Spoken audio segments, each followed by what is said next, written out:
bigger profits in your small business? Like many of us, I'm sure you're feeling it these days. Business is hard. And now more than ever, you need to have a plan to help your business not just survive, but thrive. I'm Marcia Reiner. I'm a profit and business strategist on a mission. I've helped tons of small business owners to establish and implement a tangible plan that guarantees sustainable profitability and guide your growth.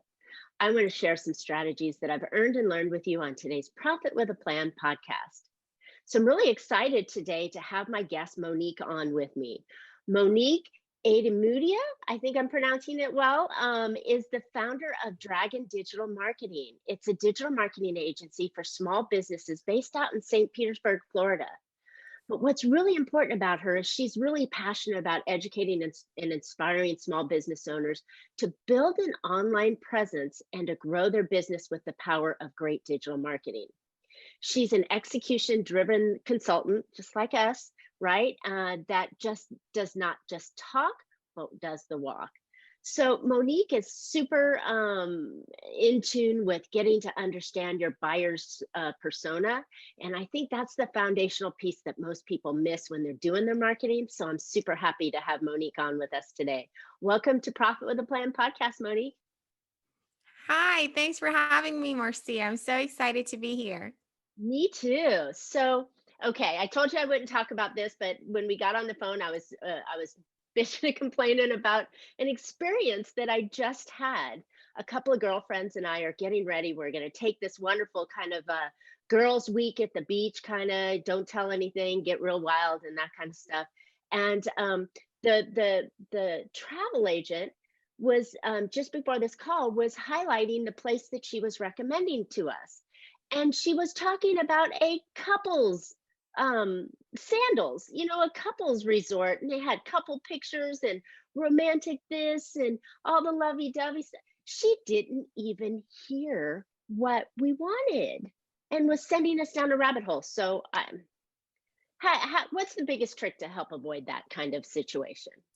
Exactly. That's exactly what you want to avoid. You want to listen to your customers and make sure that you understand what they want before you recommend anything to them. You have to get them what they want. That's what you're there for. So you have to to know them first and in a more detailed way than just a surface. So it's not enough to know just the age range and demographics or whatever. You really want to dig deep so your messaging, your marketing, all of your communication feels like a one-on-one conversation, even if it's, like a social media post or an email blast or whatever it may be. You want to tailor it so it resonates with people, because if it doesn't, people won't end up buying from you because they're thinking, oh, that's not for me. That's not what I wanted. And that's exactly what you achieve by having detailed buyer personas.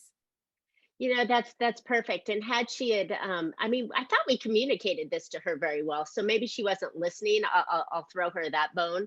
But I think that's it. It's understanding who that buyer is that you want to connect with and having the right information for them so they buy, because you only have a couple of seconds to make a good impression. And it boggles me how many people just try and shoot with a pellet gun, and it just kind of rains out hoping they'll get somebody, rather than really getting to know who that number one client is for you. So Absolutely. yeah, so tell me about some of the things that you want to look at when you're doing your research on, well, or maybe even let's take a step back further. How do we choose our ideal client, our perfect buyer persona? Yeah, so it all starts with the market research. You have an idea about, what you want to do in your business, who you want to serve, and what kind of service you want to provide or product that you want to sell. So you are in a particular industry, and that industry has, subcategories and smaller niches within the overall market.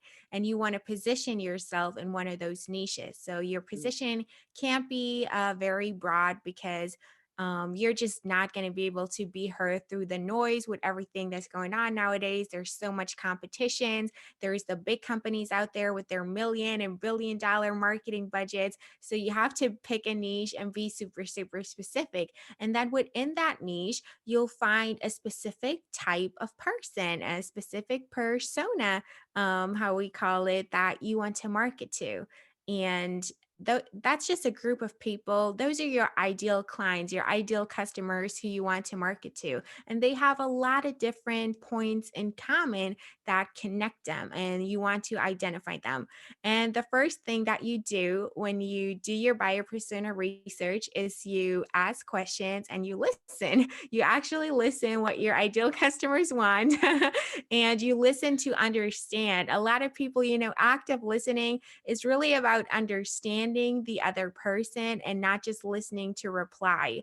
You can't have like this idea in your head of like, this yeah, like you press a play button and you repeat like an automated message like, oh, this is the product that I just want to sell right now. This is the, vacation that I want to sell right now, or the service, or this or that product, whatever it may be. And you're just gonna play play that play that program, and say the same words over and over again in your head to every client without listening to their needs and their wants and their pain points and their fears, their desires, their objections, whatever it may be. So yeah, it's not a one size fits all. You can't have that cookie cutter approach. When you want to be successful, you need to tailor it a little bit more and listen actively, ask questions. You can do surveys, do some Google research on your own, use some marketing analytics tools, analyze your social media following and their engagement and activity.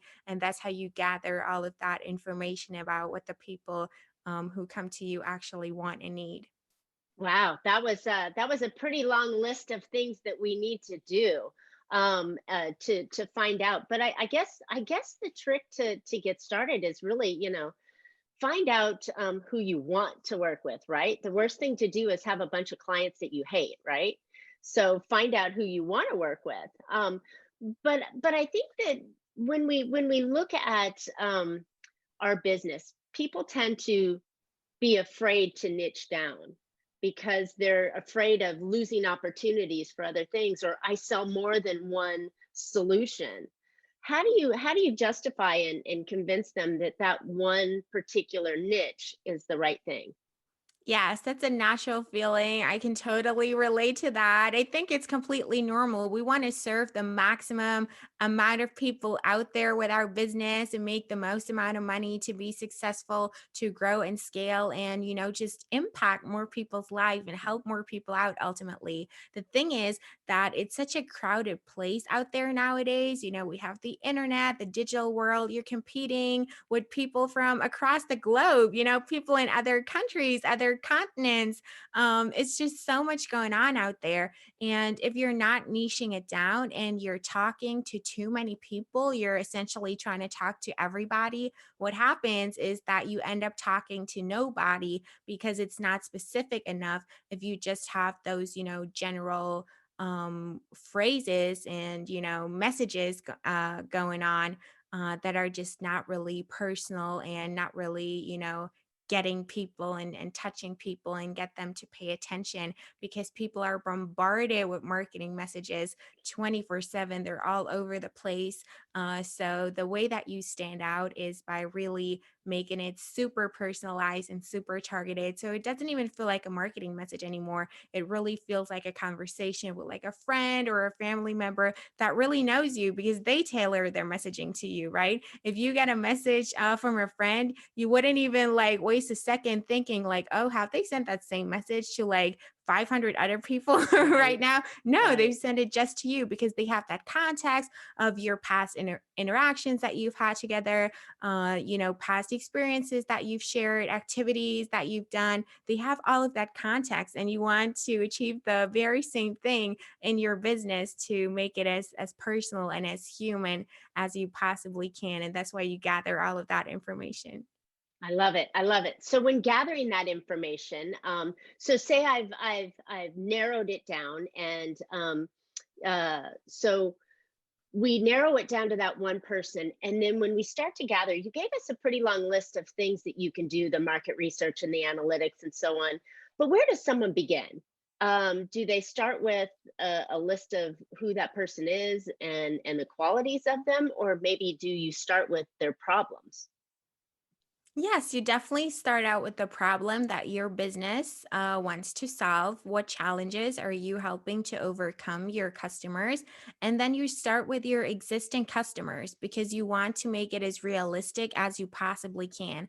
A buyer persona is a semi fictional representation of your ideal customers. So some of it is fictional, but some of it is real. Of course, you can make educated guesses, but there's always, the threat of assuming things that are just wrong.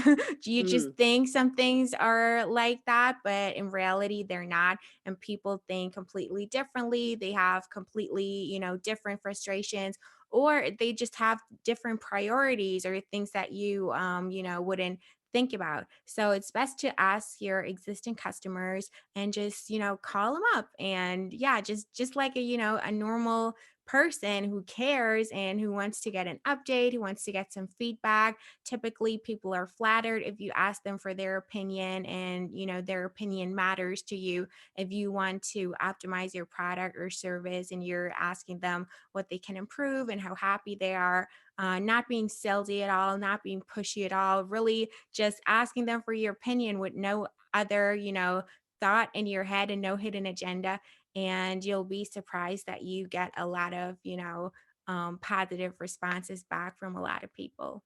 how successful? I see a lot of people doing surveys. I mean, some people will respond to those surveys and some people just flat don't respond to them.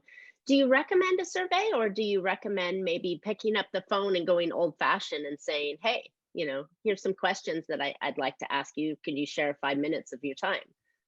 Sure. Yes. Surveys are great because you collect all of the responses and then you have it like all in one place. A lot of survey tools, they already give you like reports so you can see it all visualized in graphs, and it makes it easy to work with the data. The thing is that the response rate of surveys is like not the best. A lot of people, like you said, they just ignore them. They don't feel like filling out the survey. So the best thing that you can really do is reach out one on one and use a personalized message. Don't use like a bulk messaging bot that you connect with your LinkedIn and or whatever, and annoy people like that. But really pick up the phone and call people up and just ask them, yes, and reach out and How just be, yeah. how big of a survey do you need to have? I mean, not how many questions, but how many people would make a good survey base for you to say, yes, this is the common problem that they have? I think 50 responses are great. You don't need, hundreds and hundreds of responses. You'll see mostly after like five submissions or five responses that you get, you already start seeing patterns and you already start hearing answers that repeat themselves over and over again. So you get a better idea. So I would definitely say if you have less than five, that will be not enough to be to have a reasonable result that you can really generalize and turn into a persona. But yeah, somewhere between those lines depends on how many existing customers you already have had, how large your target audience is.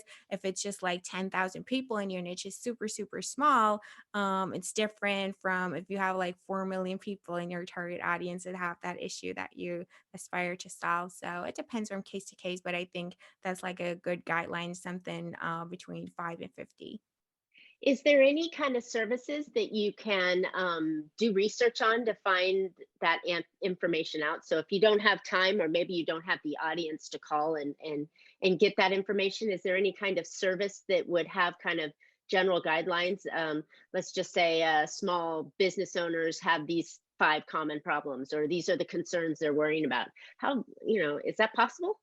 Oh, absolutely. There's a lot of reports out there on the internet. There's industry reports for every industry. You can check them out. You can find them with a Google search. Some are super detailed and you have to pay for them. They can get like expensive and cost like $5,000 Yikes. or more, right? But not all of them. Some of them are free. Most often you don't have to go into, that much detail to get your buyer persona. So really, you have to know what your budget is and do the right thing. And then of course, use your Google Analytics and your other marketing analytics tools. Another great tool is the Facebook Audience Insights tool within Facebook Ads Manager. You can see a lot of things there. Do they have like a common food and beverage that they like in common? Get really detailed there. Maybe Facebook sees a correlation there that your specific target audience is 17 times more likely to like Oreos than the average Facebook user is. And then you can pick up on that in your messaging and so on. And so, Nice. yeah, there's a lot of ways that you can do it. Statistics, check out Statista, people that have been doing surveys and, other studies. So you can definitely find it out there. And a lot Love of it. information is free. I love this idea of really digging into your customers. Let's talk about you hit on that point about Oreos.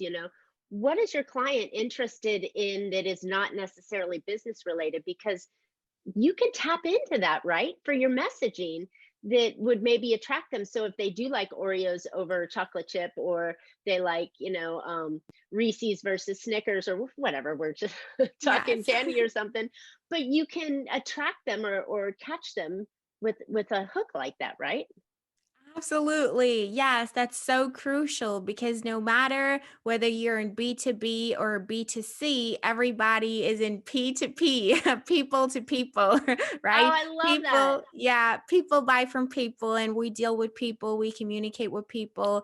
If we find a person sympathetic because we can empathize with them, that makes a world of a difference. So you definitely want to get personal, and it's not unprofessional at all.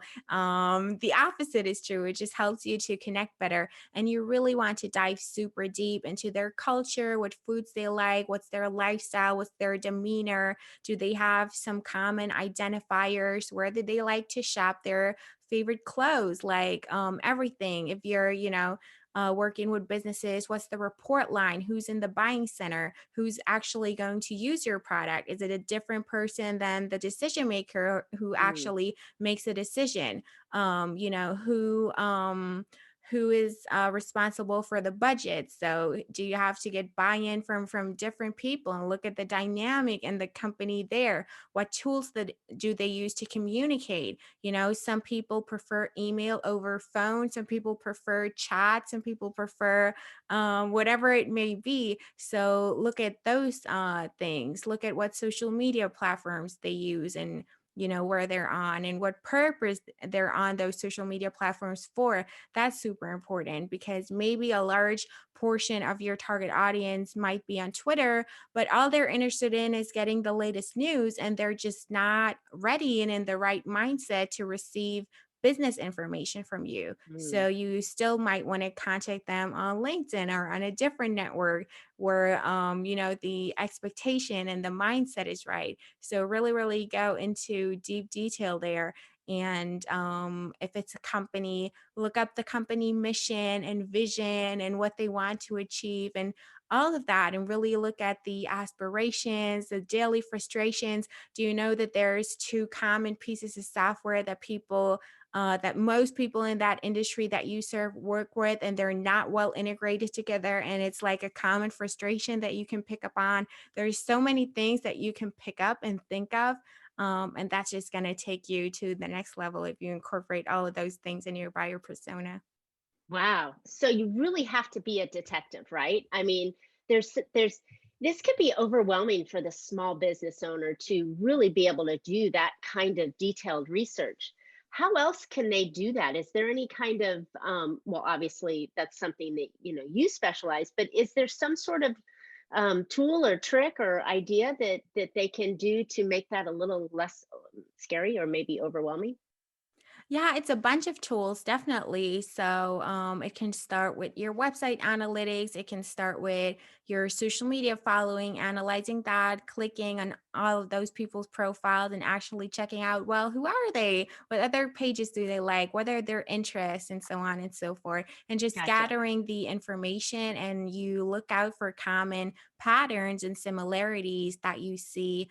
and that you can touch upon. And then obviously look at what your competition does. You want to position yourself in a unique way. You can definitely get inspiration from there, but you want to stand out and be unique. So you want to do something different than what they do. And then, like puzzle pieces, you assemble all of those different pieces of information together, and then you come up with, your plan, your marketing plan.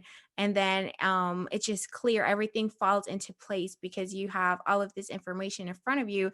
And then it's logical how you're going to execute step by step with all the information that you have. And how are you going to start a conversation? How are you going to engage in small talk? What are you going to mention on your sales pages, your landing pages? What are your next social media posts going to look like? What kind of analogies and metaphors can you use in your next email newsletter to explain this more technical concept or whatever it may be? It really helps you. It really facilitates everything. Yes. Wow. So it's clear that this is the essential piece, that puzzle piece you were talking about, understanding your buyer persona for every single thing else you're going to do outside of this. So it kind of, like when you drop the pebble in the pond and it starts to ripple out. I mean, this is a Yes. pretty big foundational piece, understanding your buyer persona, right? Absolutely. Yes. For your entire business, for Yeah, sure. it completely makes sense. So when we're looking at our buyer persona and we're digging into it and we're doing the research and we have someone like you on our team that can really get into the analytics and helping us sift through the data that's coming our way. Um, is there a lot that we want to pick up on, or do we really just pick up on a handful of things after we've sifted through them and then go after those kind of communication tools and concepts or interest points that they have? We're not gonna catch on all of them. We're gonna probably narrow it down to a handful, right? Yeah, so certain things are more important than others. So Mm, definitely age is super important, location is super important. People's daily habits, what they do every single day in their life or in their job is super important. And then the other things are just details that you can use here and there when you need to fill something. And your buyer persona template is really a document that you reference over and over again whenever you're stuck and you're like, what's the topic of my next blog post going to be about, or my next podcast episode, or this and that? Like, just what should I do for my marketing for my target market? What should I put out there in terms of content, whatever it may be, for writing your ads, everything really. You reference your buyer persona template, and if it's detailed enough, you will have a feel there for everything that you're ever going to need. And some you reference more often than others, but you definitely want to make it as detailed as possible so you don't miss out on any opportunities there, because it's love it. already like a mix of different people. That persona already represents a whole segment in your target audience. I had a partner and someone I followed that used to do this, and they would actually, create a what do I call, those like memory boards, or not memory boards, vision boards, where they would have all these pictures all, put together that they cut out of newspapers.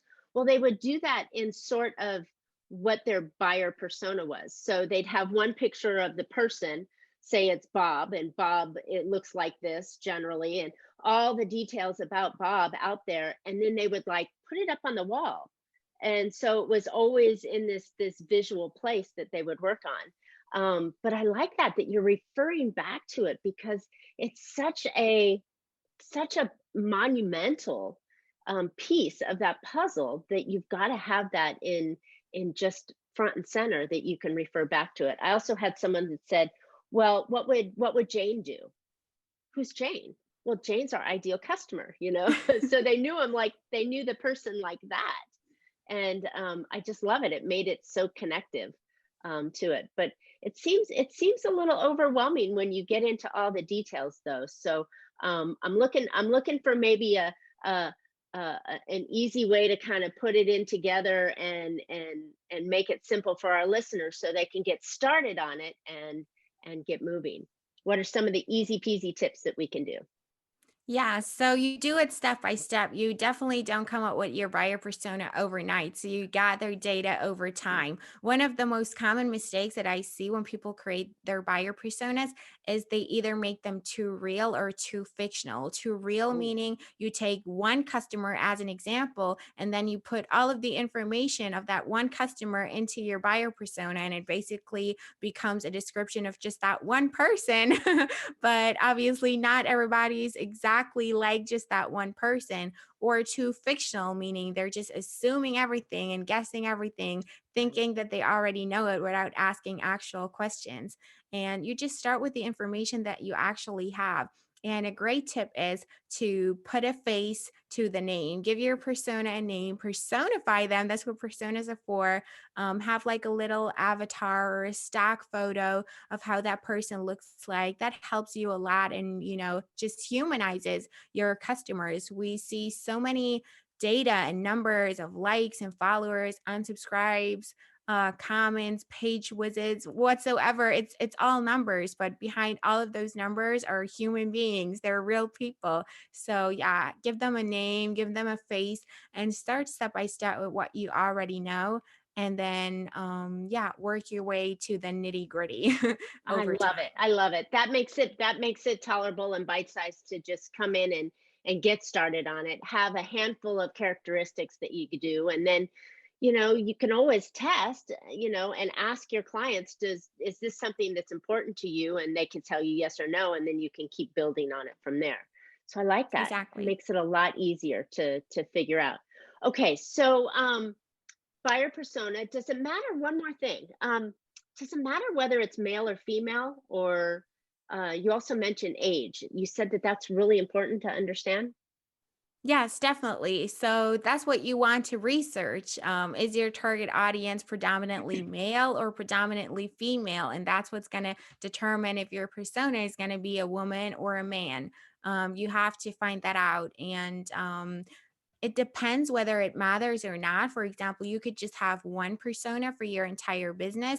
If the product that you sell and the service that you provide are not very gender specific, and the gender doesn't really matter for that particular thing, versus when you realize, okay, women use it entirely differently and they're looking for different things in the same product or in the same service than men do, because you just realize, oh, they ask you different questions, different things are important to them, they have different struggles, they have different needs. Then you would create two personas because they're two separate For segments the of same your target product. audience. Exactly. And then you would have like a man and a woman. Same with age. Younger people, you'll adjust your messaging and just, yeah, handle it differently than people in older generations. So look at what makes sense for your business and for your audience and segment it from there.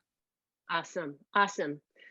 Wow, this has been a wealth of information, Monique. This has been, I mean, you've brought up so many ideas of ways to talk with clients, potential clients, but more importantly, to understand that potential client, so that way your communication is like a friend. I love that. It's Exactly. like it's one on one, and you're asking me how my day was, or did you get that fixed? And so it's a much more gentler conversation, rather than this, like, um like you said, the standard response to all these things makes, I think that's what makes it sound so salesy, is when it is standard and not catered and designed for me. Exactly. Yes. It can be super salesy or it's just irrelevant. Like, let's say, for example, if you're a realtor, right? The people who want to rent apartments, you just send them marketing campaigns about renting apartments because they don't want to buy houses. Versus the people who want to buy houses, you can send them marketing campaigns for that are about buying houses. And then first time home buyers, again, is different from people who buy houses as investment properties, so that would be different segments. And then the people who already own houses, you can send them marketing campaigns about selling their house. So everything that makes sense for your business, do that. Singles are looking for different things when they're looking for a vacation than couples. Or yes, there's so many different things. If you're about all about gardening, people who have plants because they want to grow their own fruits and vegetables because they want fresher ingredients when they cook every day, are not interested in news about purely decorative plants. So make Ah, sure, look at what makes sense for your business and segment it from there. What kind of buckets does it make sense for you to create? And that's how you go about it with the personas. So you don't want to got it. have too many, because that doesn't make sense either. But you also don't want to have too few, not enough personas. So yeah, Makes it's complete very sense. individual. Makes complete sense to have a couple of little avenues that you can go down and talk to, but it's all understanding what the use is in this problem that you solve, and the how it works with that ideal person. So I'm loving this. This was really good stuff, Monique. I appreciate it.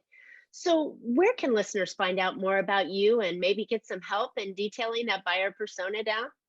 Right. So the best way to contact me is through my website, and that's dragon-digital-marketing.com. Dragon Digital Marketing, that's the name of my digital marketing agency. We're happy to help you out with your buyer personas and many, many more things as well.